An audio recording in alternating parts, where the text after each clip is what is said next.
Good morning, good afternoon, maybe even good evening in whichever part of the world you are joining us from. My name is Deepak R. Khemani and I am one of the co-founders of Bloom. Bloom was birthed exactly 104 Sundays ago. 104 Sundays ago, we had our very first Sunday Bloom talk show, and it has continued non-stop since then.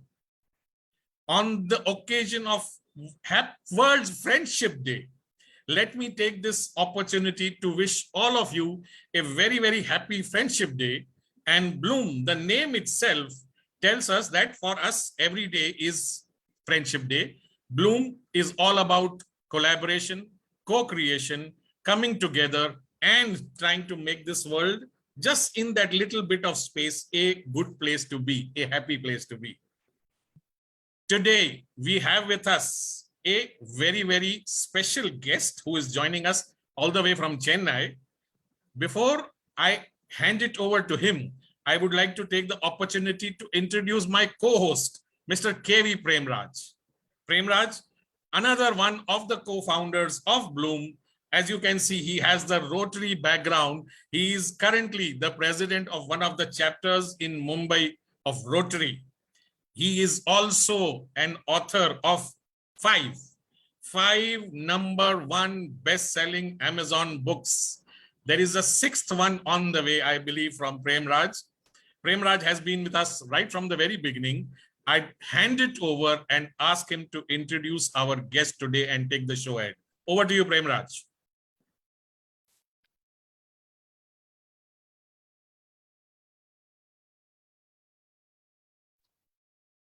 Thank you, Deepak. Thank you for that very kind introduction.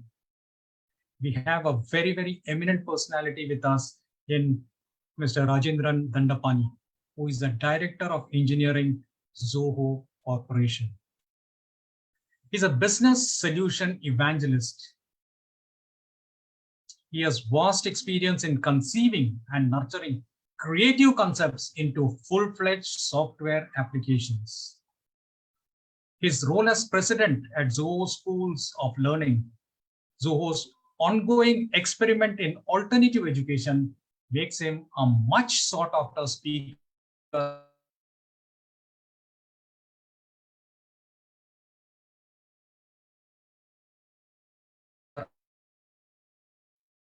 and panelist. A diehard, spellbinding, and a treat to watch. Welcome to the show, Mr. Rajendran Dandapani. Thank you. Thank you. I've given a brief introduction about you.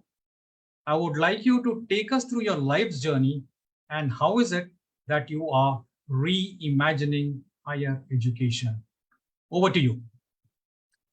Thank you. Thanks a lot for this opportunity. And it is indeed an honor and a pleasure to be part of Bloom. I was looking at the other speakers in your YouTube channel, and each one of them has been a real contributor to your intent of creating and being a harbinger of change together, that positive change. I really see that common thread you have been able to stitch. Thanks for that introduction you gave me, but I would like to look at myself as a software engineer. And after having been there and done that, I also realized that software engineering is not really taught the way it should be in colleges today. And along the way, I had a son who was biting at the heels and slowly getting into the real competitive world of teenagers these days. And I realized that probably I could give him a better education if I homeschooled him instead, and take away the unnecessary artificial pressures of the competitive environment that we see in schools and colleges today. So at home, this was happening, and at work, that was happening. And these two kind of came together when my CEO also seemed to have the same mindset that we could probably reinvent if we had the guts to reimagine the way we taught software. And that was how Zoho Schools was born. And I would like to actually present to you a short deck that I have about Zoho Schools of Learning. So if there is an epitaph when I die, and people are looking for something to write on it and say, hey, here lies this guy who did this, I would be proud if that stone says, this man helped in laying the foundations for a model. This is a very small change we are doing in a very small corner of the world. There are so many people out there who deserve a similar treatment, perhaps. So here lies a person who laid the foundations and helped structure a model that so many others could base their own initiatives over and around. So that's way I would look at it. May I get started with my presentation then? Yeah, thank you. So it all started when we looked at it as academic credentialism. So people coming with certificates which didn't really mean much. They were hiding behind those paper credentials and trying to get through interviews, right? The paper worth was so very different from the actual capability of those students. And I'm just going to tell you about how it works at Zoho Schools and probably why it really clicks for us. Zoho, for those who don't know about it yet, is a company that is 25 years old. We build software for empowering the individual and groups in organizations around the world. We have as many as 300,000 organizations who have become customers for us. 75, 80 million users use our software on the cloud today. Zoho Schools has been in 25 of those years. It has been in 16 of those years. So we started in the year 2005 and we are in 2 locations. The 0.5 actually means we're also available virtually. So thanks to COVID, we actually took our schools and offered it as an online service. We have 3 main specializations. There is the School of Technology, the School of Design, and the School of Business. If you can see, these 3 actually comprise any high-tech company's requirements. So there is somebody who should write software. There is somebody who should probably design software. And there is somebody who has to probably market it and sell it and provide customer support for it. We have 25 faculty members, but what is hidden there is a much larger number, the number of employees who actually give part-time support to this ongoing effort. And very special beauty of this system is that unlike a typical college, students don't come, learn, leave, and never come back again. Here, because the company houses the school itself, the alumni are actually employees who are available at any time to dip into for interactions, official and unofficial, informal. It started with 3 seeds, the way I would like to call it. The first one was a philosophy. The philosophy, a necessity, and a realization. The philosophy was just this. It was a random poll our CEO ran in the year 2004. He asked this question in the company intranet. He asked, hey, you're here as an engineer, as a writer, as a designer. Whatever role you're doing here, how useful do you think your college education, the degree that you worked hard to earn, is that really connected to what you're doing here, the current role in the company? The statistics were shocking. This is what we received from them. Yes, about 20% of them said, yes, it was really useful. These were probably the front benchers, the toppers, the consistent performers. But so many others had these other things to say. They said college was good, but I fooled around. They wasted parents' money. College wasn't even good. It was a massive time waste. This was the important first seed. That was when we realized probably if we can restructure it in some way, we will be able to increase the green and reduce the red. Elon Musk has warmed up to the idea. He is saying, no need, higher degree, no need. Google has warmed up to the idea. College degrees are out of reach for many Americans. You shouldn't need a college diploma to have economic security. Just come in for job seekers. It's just that we got this idea many years ago, and we have been lucky with students supporting us and parents supporting us in this idea. There was also this necessity. I don't want to claim that Zoho has been a famous company, a world beater, all of these 25 years. Today, yes, people have come to know about it a little more, and people recognize Sridhar Vembu, and he received the Padma Shri 2 years ago. But way back in the 2000s, we were not a brand. We were called Vembu Systems first, then we became AdventNet, and we weren't a tip of the tongue company name, and we weren't even invited by colleges for first day placement by the top tier IITs and IIMs. We were not even allowed inside. And so we mostly went to suburban institutes, self-financed colleges, used word of mouth, got friends and relatives to recommend their folks to join the company. This is how we grew, the typical startup growth. And when we did that, we realized that there was this thing called starting trouble. What is starting trouble? When we got these students from such colleges and put them into our teams and made them work, the questions from managers were, hey, what did he even learn at college? What is he doing? He says he's a BTech in computer science. He doesn't know how to write software. And when will she even start being productive? If she has been trained for 4 years, what do you mean she has to go through in-company training? What do you mean by onboarding training then?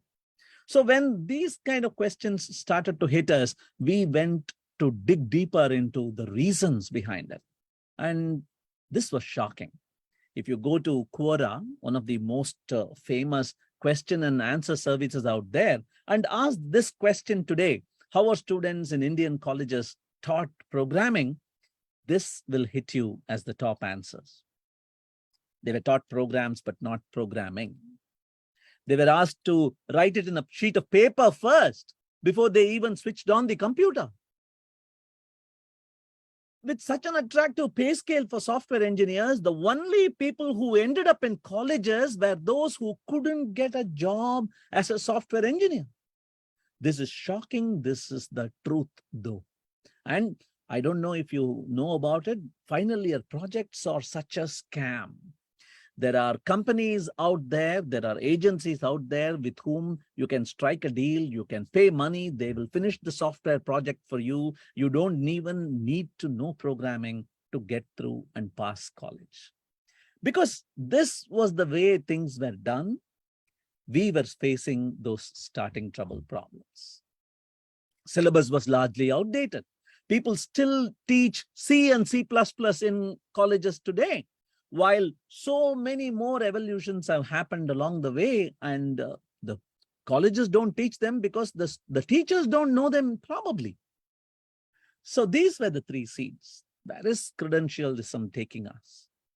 Where do we get our talent if the top-notch colleges are not going to invite us? And is that the talent we really want? And they typically say this thing about the same thoughts that led us to the problems can't lead us to solutions. And Gandhiji said, be the change that you wish to see in the world. So we thought, why can't we do something about this? We started an experiment. We start very small. Typically, even today, even when we are starting off on a software product idea, we start very small, a small group in a small corner with a tight deadline to see if it's going to really have an impact. And if it does work out, we quickly dive in and make it larger. That was how we started Zoho Schools too. We went to a nearby school where we saw students who weren't going to anyway be able to afford their engineering cost or their medical cost, education cost. And we took these students, we put them in a room with 2-3 other faculty members who were drawn from the company's employment group, who were actually practitioners of the art. and gave them just 3 subjects: English, mathematics, and introduction to computer programming. And we had tested them in basic aptitude skills. We ran that experiment, and in 6 months' time, students who didn't even know what a computer was, what the basic workings of it was, were already programming and really walking on water kind of magic. That was how the first batch of students in 2004, 2005 really blew our mind away. And that was when we started realizing this is something we should really make a much larger investment in. Here are some random profiles I'm going to quickly show you. So this student, Vijay Kumar is his name, talks about contextual learning, how various domains were interlinked. The teachers not only taught, they became co-learners, he says. He is a senior system administrator at Zoho today. He manages Zoho's data centers. Here is a girl from a remote village near Tenkasi. And after finishing 12th, she was planning to pursue engineering, but unable to afford it. She came, the parents were doubtful, but she still came in and now is a software engineer working in a research wing that focuses on creating next-gen tech. A farmer's son from Rohtas, Bihar. He had finished class 12 and had started working in an office in Patna. He heard about Zoho through Quora, and he joined us. And today, the most important thing he is happy about is that there was no exam stress. And he is part of Zoho Labs, one of our creative initiatives inside Zoho. This girl did some part of her study in Sharjah, and she's a designer today after going through the Zoho School of Design. She had actually taken the entrance test for the technology stream, but we found that she had an inkling for design. She had an aesthetic sense, and we recommended, and she agreed, and she's now a designer working out of our Dubai office today. She is a School of Business graduate, and she likes crafting stories, and she didn't really write an entrance test to get in.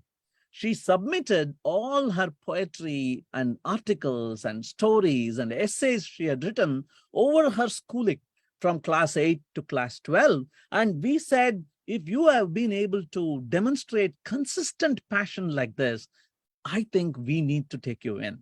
And that was how she became one of our first students in the School of Business. And today she's working with Zoho partners. She is one of the chief members of the partners team who works with partners of Zoho and delivering software solutions around the world. This guy, son of a security guard lady who was working at Zoho Corp, who heard about this system and wanted to get her son to get in because she kept seeing her son fiddling with the computer. He was actually practicing ethical hacking. So we took him in, and he is now a security expert. The son of a security guard is now a security expert at Zoho Corporation. So the stories continue, but I'll tell you what actually happens typically for a Zoho School student. We'll take the story of Sri Lata, and she's from a village. That's her parents, her grandfather, and her favorite pet cow. And we went to her school. We conducted the test. The test was bilingual because we didn't really know whether they will know the English. And we are so confident that they will be able to learn English our way after they come in that we don't even mandate it as an expectation.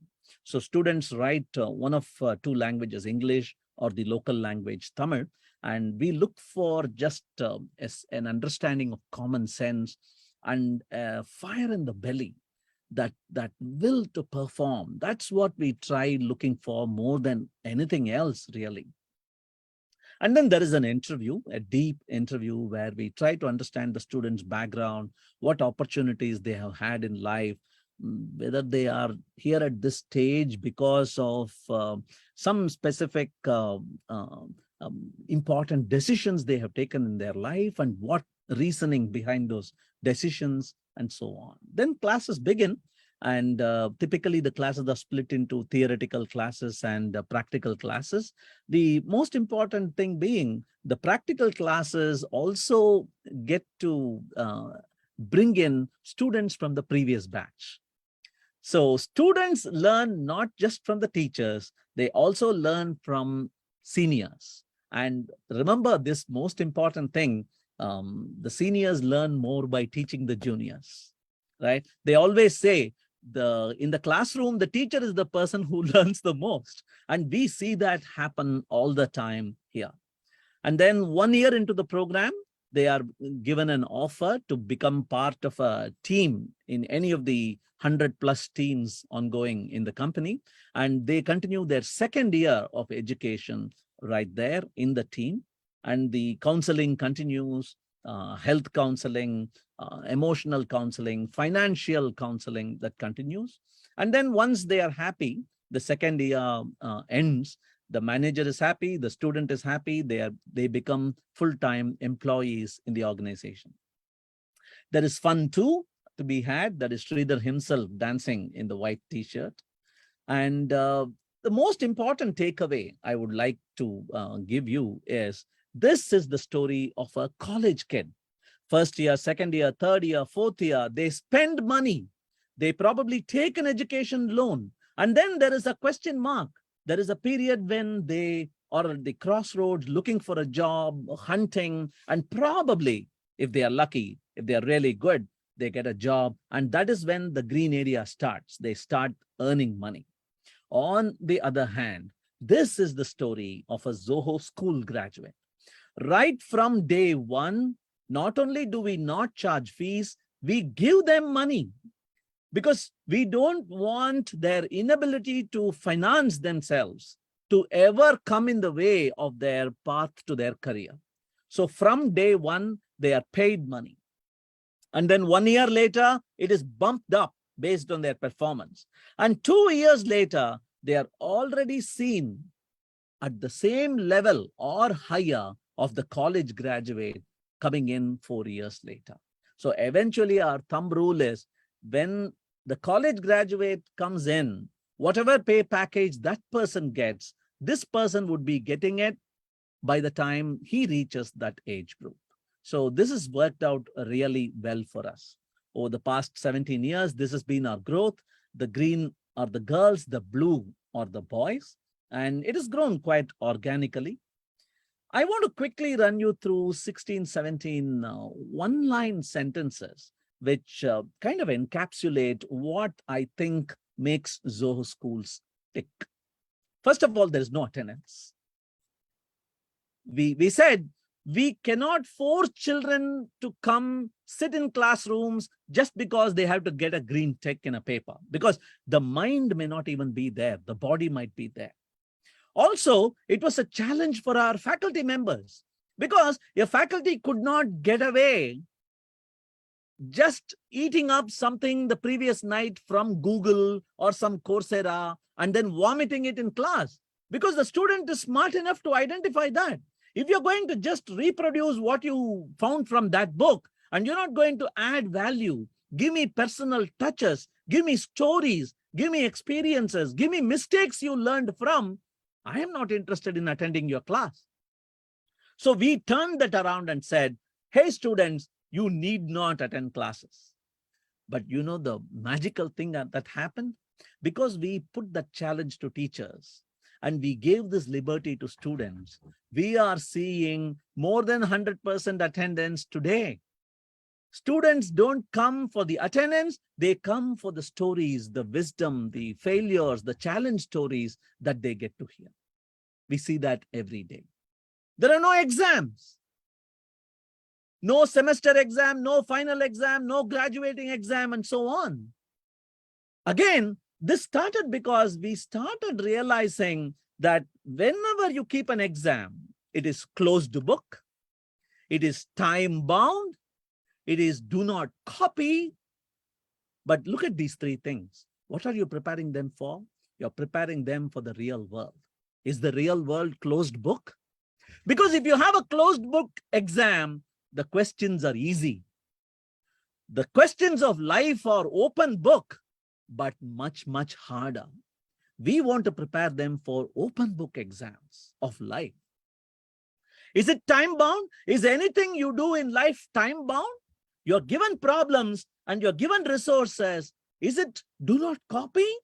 You're asked to work in a team. Hey, collaborate. Don't do the same thing that the other guy is doing. Come together, share. Look at that person's strengths. Come together. That is what we want to foster in these students.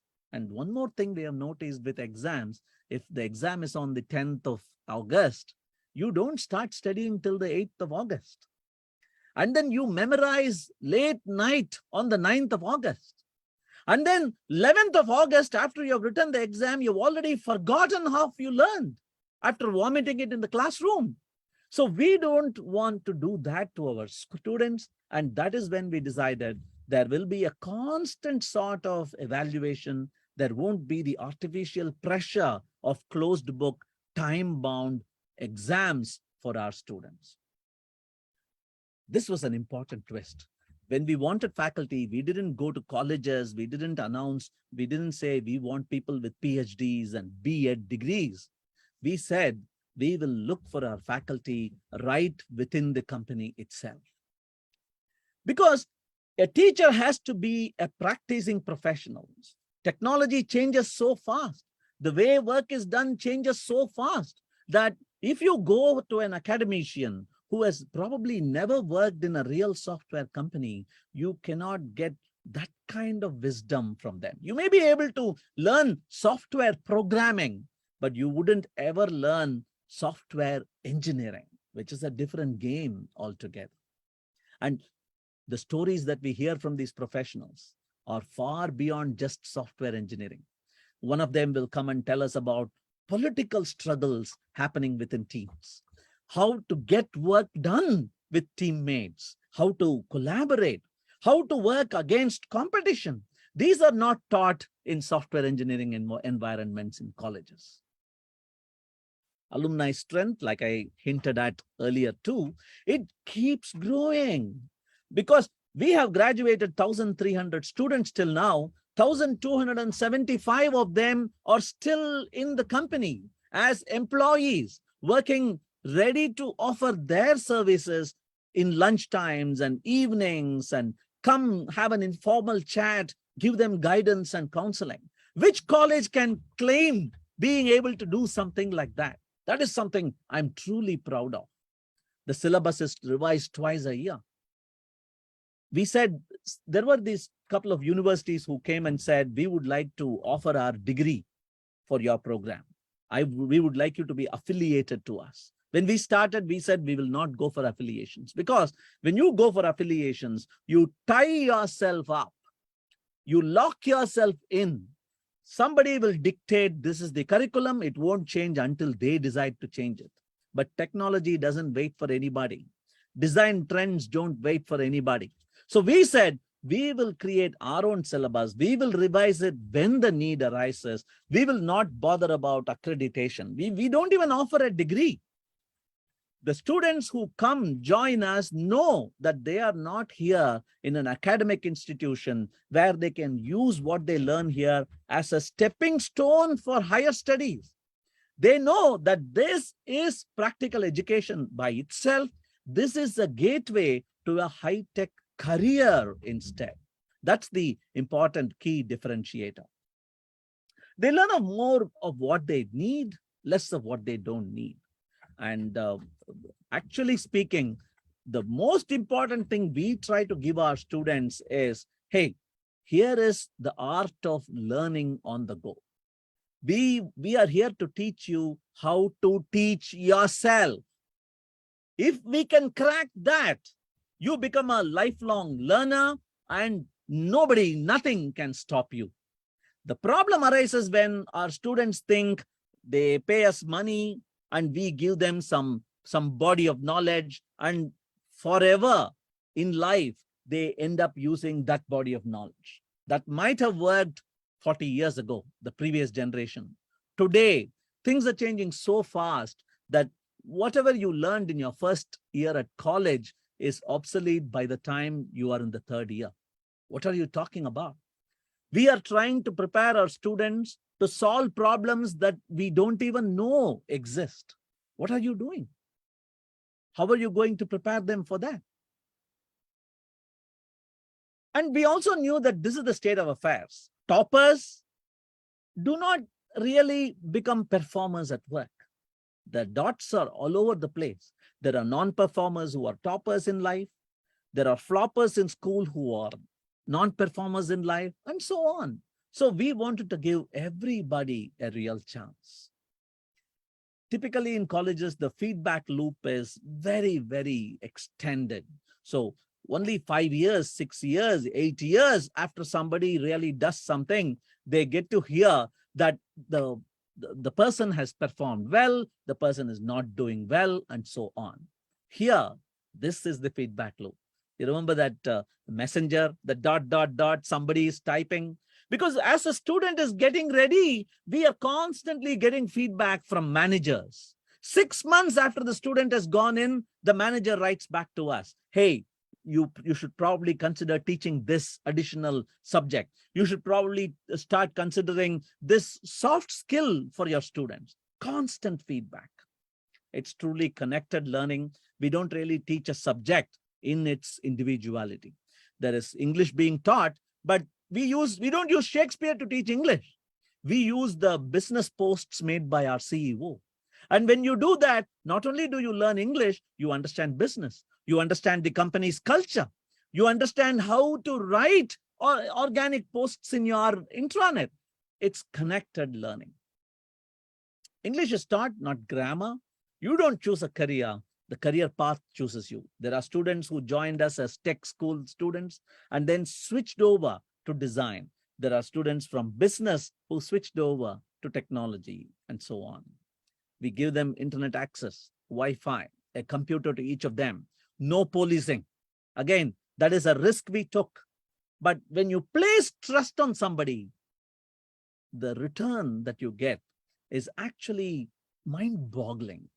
Because when they realize, hey, they trusted us, we need to really give something back, right? And we will give back by deserving that trust. Students mingle freely with alumni and other employees. And this is happening because the company and the school share the campus. It's a tall tower. The second floor of that tower is our Zoho schools. They share lunch. They play cricket together. I came up with a phrase called osmotic learning. In physics and chemistry, there is this concept called osmosis, where you gain by going through a semi-permeable membrane. Yeah. So you don't need to be in a classroom to learn. You can actually learn by seeing how a manager does not get up when the CEO walks in. Because the respect is in the heart, not really in the public display of it. You learn something about the company by realizing the CEO doesn't have a CEO cabin and a secretary outside. This is a different kind of company. You learn by observing what kind of dress people wear. These are things that are osmotic, that prepare you, that kind of give you a leapfrog moment that gets you ready far, far ahead of a typical college graduate who comes into the company. You start by earning. And when you start earning something, I don't know what happens, suddenly you become responsible. Hey, they are giving us money and we are learning. How do we pay back? They look at it as a temple that they are learning from. They don't look at it as a company where they give their sweat, blood, and toil and they get money in return. And this is a different kind of loyalty. And this helps when we see the number of attrition, the people who leave the company. This is astonishingly low. And we claim that this is because the seeds are sown here. There's a lot of individual attention, computer time. The recruitment into teams is project-based. It is not based on interviews and so on. We give them a 21-day period to slowly understand the team environment and get placed into it. The classrooms are flipped. Teaching really doesn't happen. It's collaborating and interacting. Mentors are on call for guidance and counseling. It is self-paced. The course is 2 years long. But if you can finish it in 1.5 years, we can place you in the team. If you took 3 years to finish it, that's okay. You can still come into the team. So it is a 1.5 to 3 year period of flexibility for the smart kids who are wanting to do more. They can actually get into the teams earlier and faster. We see real contribution from managers because they know that if they help these students when they are learning, they can actually get a better crop when the harvest is done into their teams. This is industry academia collaboration like never seen before, is how I would like to put it. And again, we see not everybody gets to really shine in their first chance. And life out there is pretty cruel, doesn't really give them the second chance. So we want to give a second chance to all our students and employees. And when we give that second chance, we see these students shine. And that is what has been the most warming, heartwarming, and really satisfying moment for me. There's no stopping an idea whose time has come. Also, during COVID, we realized that we may not be able to meet our students in person. So we took our whole system online.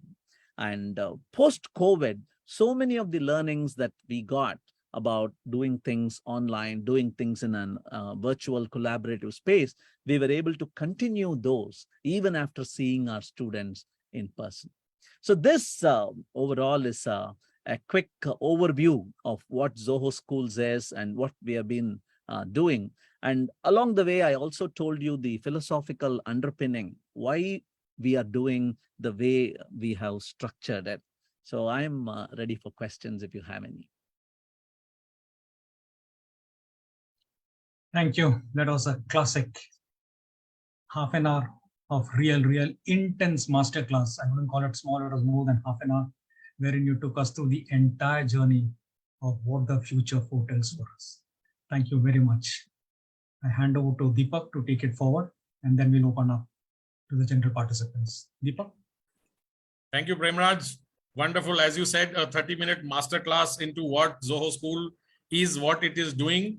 And these concepts of, osmotic learning, you've heard about osmosis, there is reverse osmosis, but bringing osmosis into learning is something which I have learned today. I would like to add in what he said was there is also symbiotic learning, So when he said that students are learning from teachers and teachers are learning from students, all of them are, growing up together, becoming better people. Having said that, let me take you right to the very beginning where you said sometime in the early 2000s, when this idea was born, when this thing was seeded, you said, those big engineering colleges and IITs did not want to listen to you, did not know about who you were, what were you doing, why should I call them? How difficult was it even to go to a small college, a small institute and present your offering to them? This is what I'm going to do. And what was their feedback? You gave us examples of the students, children of farmers, children of security guards, but this doesn't happen overnight. It was a process of years. Just tell us a little bit more about that. Yes. So my CEO uses the example of Jesus Christ and his story of how today it might be the world's largest and most widespread religion, but it didn't start like that. And it had a huge resistance from the ruling kingdom. The king was chasing these people away. And there were some established religions at that time which frowned down upon whatever Jesus was saying. And it seems Jesus started by going to all those people rejected by society. So he went to leper colonies. He went to the poorest of the poor. He went to thieves. He went to murderers. And he said, here is a second chance. There is an all-forgiving God. Join us. There is redemption. There is a judgment day. Do you remember? That was the story. Yeah, that was the rallying cry. And once you start getting a momentum, you start getting more and more people joining you. It becomes more and more mainstream. Yeah. So my CEO often uses that story to inspire us when way back in 2004, 2005, we were Yeah. saying, hey, we went to this school, top-notch school. They didn't even allow us in because we said we don't offer a degree. And he said, go to the underserved. Don't go to the kids, don't go to the people who have 20 other options. Yeah. From higher study abroad to studying in Australia to working in dad's own business, and one more option called Zoho schools. Don't be the 21st offer to them. Yeah. Look for the students, those deserving diamonds in the rough, who the society has ignored for some reason or the other. Look for those kids and give them the only chance in their life, and see that metamorphosis. Somebody has posted about caterpillars and butterflies.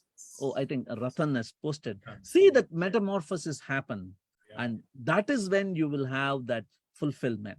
And we were true to that. And we went to people who opened their door to us. We didn't even go to the IITs and the IIMs for a very, very long time for looking for employees. And similarly, we said we wouldn't go to the top-notch private schools of the city until they call us. And today, they are calling us. Today, kids are rejecting JEE Main and JEE Advanced to join Zoho schools. Yes. We had a kid 2 years ago who rejected University of Washington, an offer from the University of Washington, and he has joined us. A kid whose father and mother both are computer science professors in a college, he has joined us. So we see that metamorphosis happen, but it took a time. Yeah. And in the beginning, it was disheartening.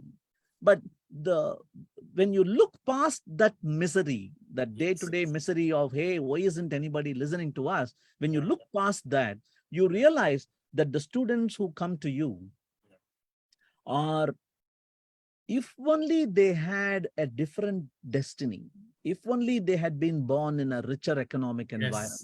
Yeah. The brain is amazing. These kids have amazing potential. Yes. They were just unfortunate to be born in an economically backward situation, and life has been really critical for them just because of that. And when we were able to just resolve that problem by not charging fees and giving them money instead, it became a real social cause that we were all able to rally behind. Today, we look at 15,000 students per year, and we filter it down, filter after filter after filter, and bring it down to 200. So 15,000 students are reviewed throughout the year. 200 students are taken in this year. We have taken in 245 students in 2 locations. And it was hard. It continues to be hard. There were different competitors every step of the way. And I think whenever you face a situation like that, you have to go back to that why, that starting with why. Yeah. Why is it you're doing this? Is it to get an employee into the company? Or is it to make a statement? Or is it to set up a model, something that other companies can learn from?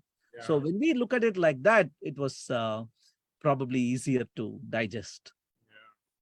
Yeah, it is said, you know, we were all born intelligent, but education ruined us. So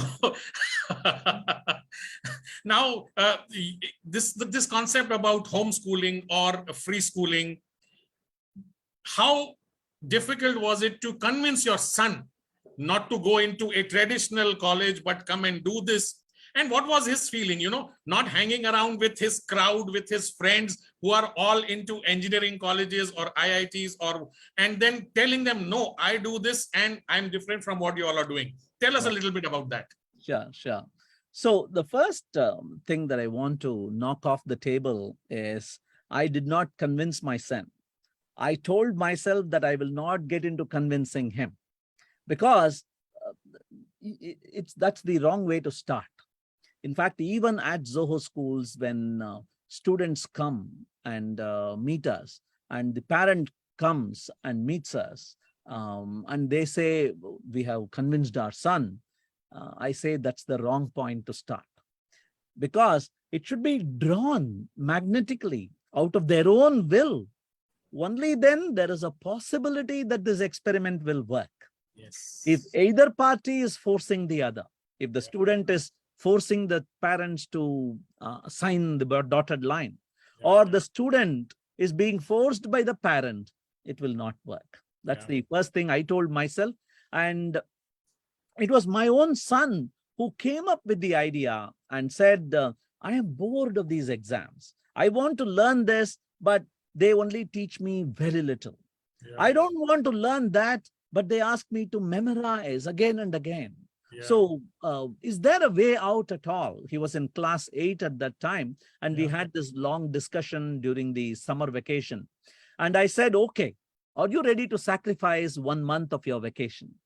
I will try some homeschooling experiment on you. And if that experiment doesn't work out for me or for you, we will be able to bounce back into class 9, no damage done. And he said, let's do it. Let's go ahead. And that 1 month was magical. We learned so much. My wife was able to help me too.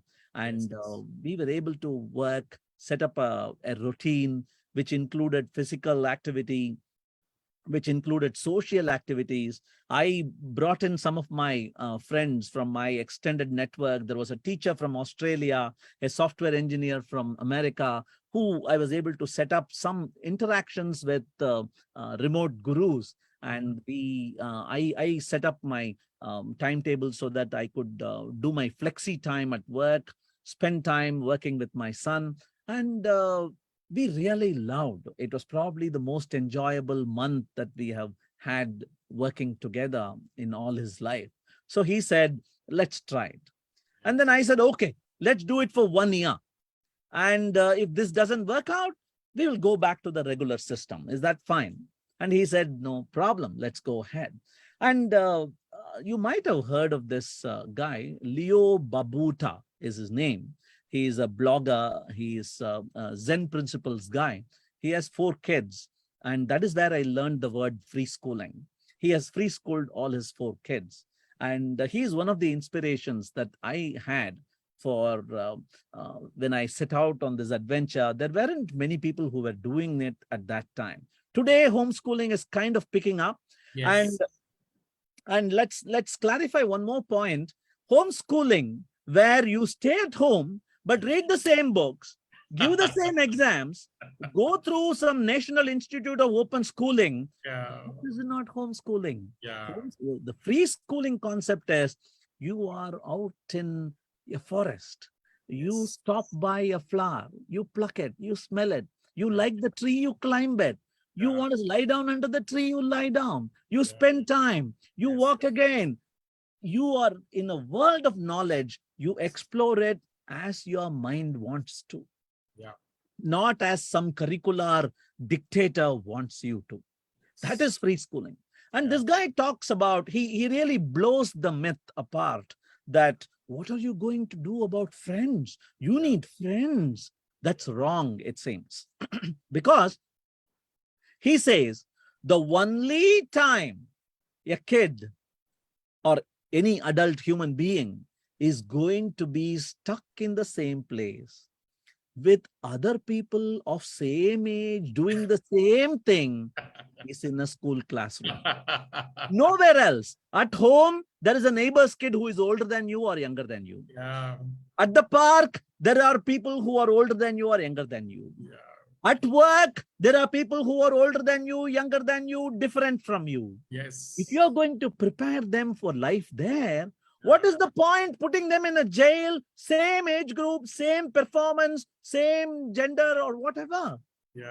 And I really fell for it. And my son, because I live very close to my office, was able to strike friendship with students of Zoho schools. We will be running a movie. I'll be teaching English. We'll be running an English movie. I'll be pausing. I'll be asking them, hey, what did the guy mean when he used the word?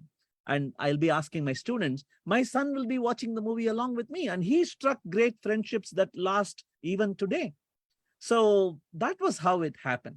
And just in case somebody who is listening to this, they want to try homeschooling for themselves, for their own child, I have to warn you. you have to just simply forget about free time. You are not going to have any me time. Me time is gone.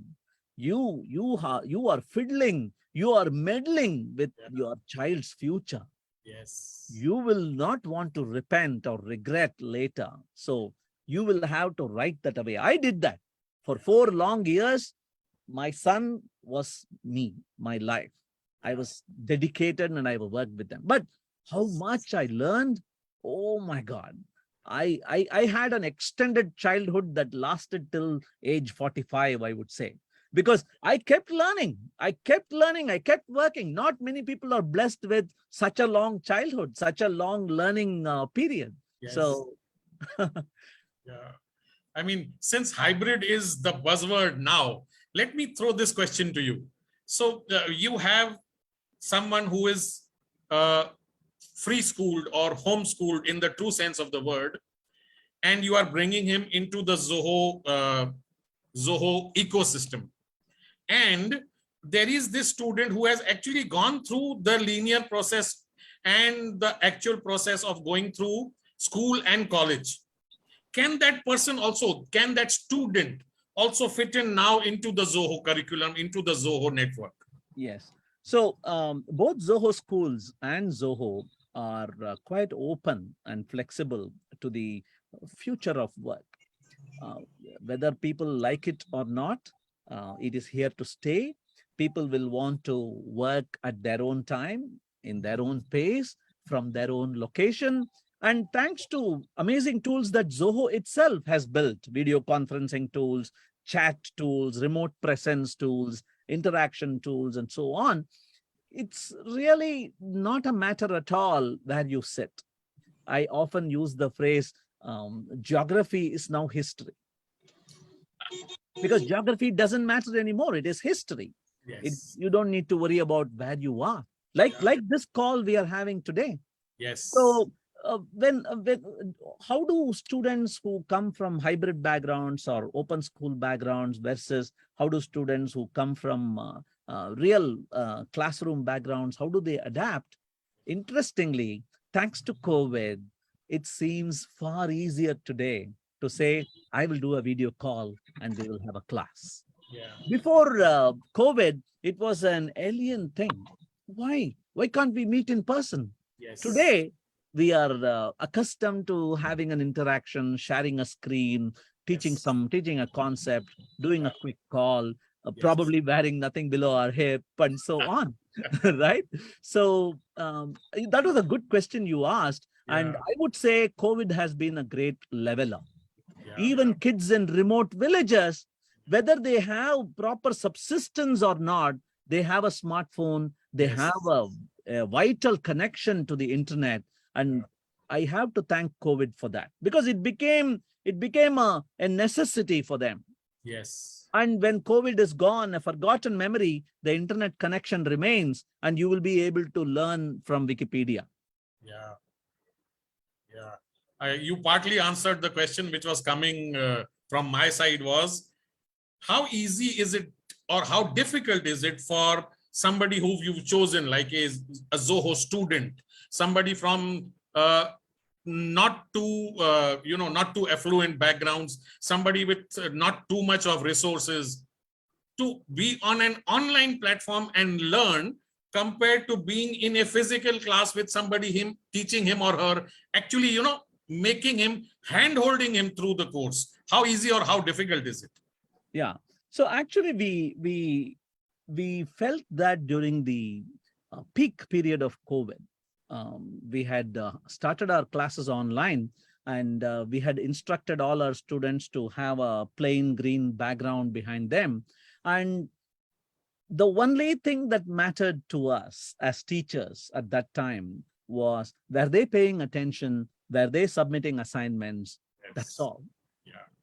The economic disparity was completely blinded. We simply never knew whether a person was coming from an affluent city background environment with educated parents, or whether this student was coming from a probably not so well-to-do background in a rural village environment. It was completely blinded to us. We were able to treat everybody equally, and these students were able to step up, because all of us want to not be counted as some outlier or an underlying kid, right? We want to be with the group. And it really helped during that COVID, the peak time, that all these students were seen as boxes on screen. And the only thing that mattered was, did they raise hand consistently to answer the question? Did they submit assignments? It's not really possible when they sit in a classroom. Just imagine, there is not even the concept of a first bench or a last bench if you are on a Zoom call. Yes. So everybody was front and center on the first bench. And that had a very interesting impact on the way we taught. Yes. The classroom seating was democratized. Correct. Yes. So this question, again, I'm sure you must have had this question before also. And whenever anybody talks about homeschooling or learning technology at home, finally, it is about technology, practicing something on the computer. If it doesn't work, you erase it, you reprogram it, you rewrite it till it does its job. Now, in the real world, I'm taking technology aside and I'm coming into the medical profession. We have Dr. Alka Chadda, who is our member and who has been there listening to you very, very well. In the medical world, suppose somebody is wanting to become a doctor. He or she probably doesn't have an option like Zoho schools, correct? They will still have to go to medical school, medical college, dissect dead bodies to know which muscle is where, which nerve is where, which artery is going from where. Has that been practiced, done? There is virtual medical schools where, nowadays doctors, professionals can go to the next level by practicing on all these models. A little bit on that. Yeah. So first of all, I said this earlier too. This is a very small experiment for a very narrow requirement. This is for launching a student interested in these domains in a high-tech career environment, or probably a graphic design or a marketing or technical support kind of role. Can this be translated into other environments, like your point about medicine, or even probably somebody working in mechanical engineering, or somebody working in the legal profession? Can this be translated? So if you want to answer that question, I would like to first distill, what is this? I didn't talk about how we are doing it. Let's push that aside, because how you implement the plan might have to change based on what you are ending up teaching them eventually. But have we forgotten the importance of contextualism? We have these three rallying words under our logo. We call it contextual, relevant, experiential. We chose them after great thought, because everything that we do, we want to align to those three words. Is what we are teaching contextual? So irrespective of whether you are teaching using a VR headset, or you're taking them to the mortuary to show a dead body, or to a real living experiment where you perform unethical experiments on living human beings, whatever, irrespective of all that, my question is it contextual? Yes. Because that is the only way learning can happen. That is the only way you can make it stick. You cannot give them Gray's Anatomy, ask them to memorize stuff, ask them to read page after page, and then 2 months later, show them, you remember that page 275? This is it. That is not the way that true learning can happen. Yes. In fact, researchers say the learning can happen only when there is a void. The void can be filled by that learning, but the void has to be created first. Yes. You create the void by taking the student to an unknown environment, making them feel that they are incomplete. Only when they are challenged by their incompleteness, there is the urge from inside to fill that void. And here is the guru, here is the contextual environment, filling it with some relevant stuff. So that is what I mean by contextual. Relevant is, yes, we learn history, But do we learn history as the struggle between two people who think they are right?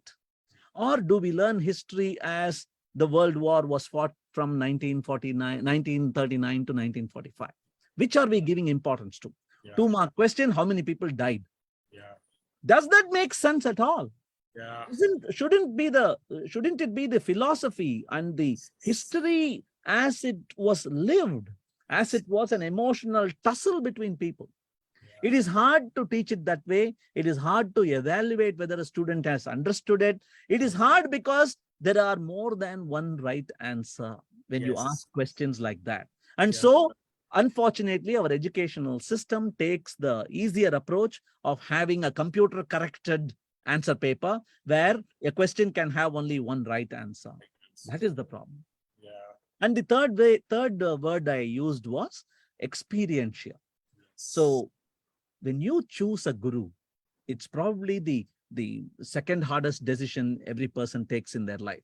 The first one being choosing a life partner. When you choose a guru, what is the background? Have they practiced it? Or have they only collected bookish knowledge? Yeah. Look at Drona, look at Bhishma. Those were the kids who taught our Kauravas and Pandavas. Yes. And they were capable of fighting against these people. Yes. They actually gave these kids such a run for their money. Yeah. And that is why Mahabharata is such a story. Yes. If you are only the bookish person who knows, but doesn't know how to do, like the famous George Bernard Shaw quote, teachers, people do, and if you don't know how to do, you teach. Then it will be a disaster. Yeah. So when you look at it from these essential philosophies that I told you just now, it is translatable to any environment at any scale, not just a tech environment teaching students how to code. So let's not forget, how was this end of the street two-wheeler repair shop? I'm sure every city has it. There is this kid who joins, and his first job will be to serve tea to the bosses. He will not be allowed to touch the Yamaha or the Bullet that is coming. He won't be able to touch it because touching is a second level, third level thing. And then he'll be slowly trusted. Okay, you can wipe it, or okay, you can unscrew this nut. That's all. And that is how he learns. He learns by observing. He learns then by doing, making some mistakes. That is how he learns. If the corner two-wheeler repair shop can do it, if Zoho schools can do it, I think any profession can put some thought into it to try a model like this. Clearly, the future of education post-COVID is not being boxed in a classroom. It is probably in open classrooms. It is in, visiting places. It is going to the forest. It is going to the beach, having a guru tell you about real life experiences and not only bookish knowledge, somebody who is a practitioner and not a preacher. I think Dr. Alka will agree.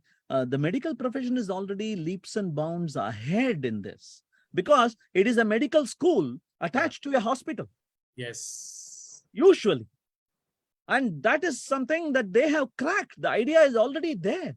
Yes. It is the engineers who need to catch up. Yes. Yeah. And which is what Zoho has attempted in its own humble way. Yeah. And you told us that, you start paying your students from year number 1, or instead of, they taking loans and becoming debt ridden. How does the economics work out for Zoho? Yes. So we start by paying them 10,000 rupees per month. And we have never looked at economics like that. We don't look at our assets as people with a counter running. Or how much money have you eaten from the company? How much money have you made for the company? That is like vulgarizing the whole concept of a human resource. Yeah. This is an investment. Yeah. And the amount of contribution they can make if they sustain a long-term relationship with the company into the forthcoming years, it is so much higher that the amount of time and effort and money that we invest in them in these years is Yes. insignificant. And we get additional benefits. We are able to teach them proprietary stuff. These college kids have to come in and they'll have to learn our proprietary technologies. There are so many things that we keep under wraps Yeah. that only Zoho engineers will learn. And because we are having these people as captive right within the school classroom, we Yes. teach them those proprietary technologies far Yeah. ahead. Yeah. And so they are able to hit the ground running. Yeah. That's like a big boost in the time to productivity, you can call it. Time to productivity from day one. How soon can these students be productive in a work environment? Yes. It's matter of days rather than weeks and months, typically compared to other college students. Yes. I just want to take off from what you said just now. When do employees of Zoho, who are like captive from student to employee, become owners of the company? At what level do they get ESOPs or equity partnerships? Right. So Zoho has been a private company all along. We never went public. But every year, our compensation plan itself is structured so that every year there is a hike, improvement, an appraisal. And diametrically opposite month from that hike month is something called prosperity sharing, where based on how well the company did that particular year, a slice of that is distributed across all employees. So that is the way we structure it. Yes. And I probably seeded the word captive, and you also use the word captive. I need to clarify here, we don't have any bonds. Yes. Anybody who works in the company, any student who graduates into the company, no bonds. They work if they like it.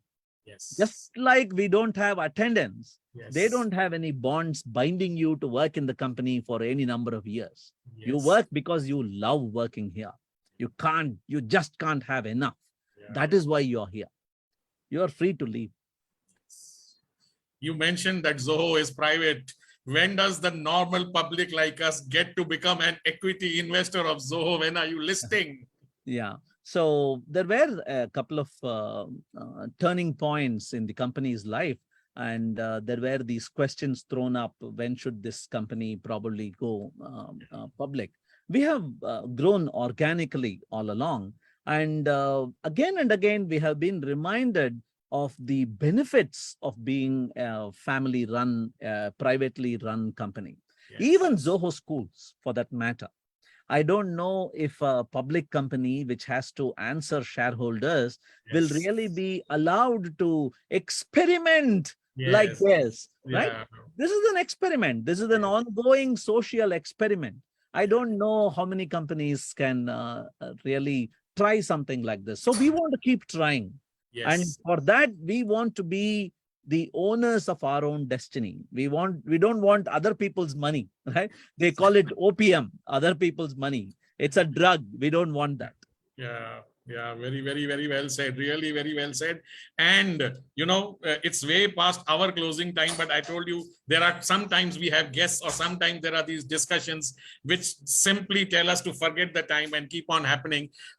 Dr. Alka, I think is driving. If you could stop and if you would like to say something or ask a question. No, I'm not driving, I'm just traveling. Great. But, Chalo, go ahead. I'm just in awe of Rajendran sir. And I could have seen this this session on the recorded session also, but the live connection I really enjoy. Yeah. And I really want to, 2 points really touched me a lot, Rajendran. The first thing that you said about you never convinced your son. That was so beautiful. It resonated so much with me because as a child, when I was brought up, we were not asked like, you want to become doctor? What do you want to become? I don't know. I found my report cards of KG class and first standard and second standard, and I found that I've written there ambition. What do you want to do as a doctor? But in my house there was no hustle. Trying to say what I resonate with you is that we were given an environment like my papa and mama were like the gardeners, and they gave us unconditional love, and they were communicating with us all the time. Right. They knew what we wanted and what we did not want, and there was guidance given to us, and a lot of manure was given to us, and that's why we were asked to, and we were given an environment to bloom and to blossom. The second thing that I liked about you was the creating the void in the child. So that is such a beautiful thing what you said, because the curiosity of the child is important. Why he wants to become a doctor, or why he wants to become what he wants to do, why he wants to do that, why has to be clear. And I think you're doing a great work, Rajendran, this Zoho model you have explained is, I'm not aware of this. So thank you, Bloom, and thank you all of you for this session. It was very enlightening. And I want to say one thing to Mr. Rajendran, you might laugh, but today you're looking like a shining moon in the dark night with the background that you have put, the blue sky that you have put. Thank you so much, Deepak. Thank you so much, Payal, and thank you all of you. Thank you, Dr. Alka, for your constant support and the patronship which you give to Bloom and everybody else. Thank you so much for that. I could continue asking questions, and I'm sure Rajendra would love keep on answering, but it's a Sunday afternoon. Our family must be waiting for us for lunch. Let me hand it over to Prem Raj for officially closing today's session. Thank you.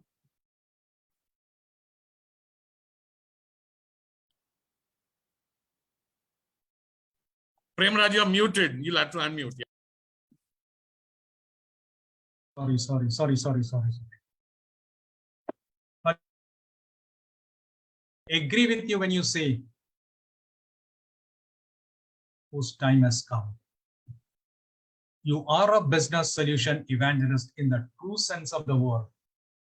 Privileged to have you on our platform, and look forward to having more associations with you. Thank you and God bless. Yeah. Before we close, I'm sure the Bloom team would like the Zoho office, a personal, actual physical visit, not a virtual visit, but an actual physical visit to Zoho environment, what Rajendra does and his office and that Zoho school place. I'm sure we would love to do that. Sure, please. It's in Chennai. It's in the second floor of this building that you see. So please ping me using these numbers or on Twitter or email. We'll love to host you. Thanks. Wonderful. Thank you so much. Thank you everybody for joining in. Till we see you again next Sunday. Signing off on the Sunday Bloom Talk Show. Thank you everybody. God bless us all. Bye.